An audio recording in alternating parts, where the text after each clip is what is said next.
Ben is a remarkable teenager.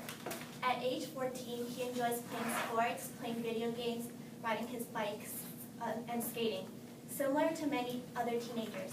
But what makes him remarkable is that he does all of these blind.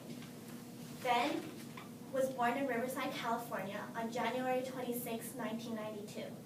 Cancer consumed his eyes, and 2 weeks before his third birthday, his eyes were removed. He immediately began teaching himself echolocation by making clicking noises with his tongue. Echolocation is the method of sonar navigation used by dolphins and bats. By clicking his tongue, he makes noises that bounce off the surfaces, and he can see his surroundings. Over the years, his ears have become so attuned he can hear a stationary object. By clicking, he can distinguish between a fire hydrant and a trash can. He can go to a place he's never been before and tell you the layout. He can even tell you what material something is made out of. During one of his many visits to the doctor's office, Ben was playing on his Game Boy. The doctor walked in, quickly glanced at Ben, and read the patient charts. He shook his head in disbelief and reread it. He read it correctly the first time. It said blind.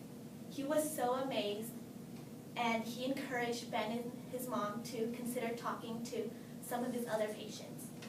Ever since then, Ben has been an inspiration to people all over the world. He has been on Oprah, The Ellen Show, and in countless magazines and newspapers. Often people think that by losing their sight, they are unable to lead a productive life. But Ben is proof that anything is possible.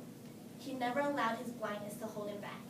He was so attuned to his other senses, he didn't even consider himself blind and refused to use a cane. For Ben, the sky is the limit. Before he died at the age of 19, he was teaching himself Japanese, and he was writing a sci-fi novel. He taught us to follow our dreams no matter what.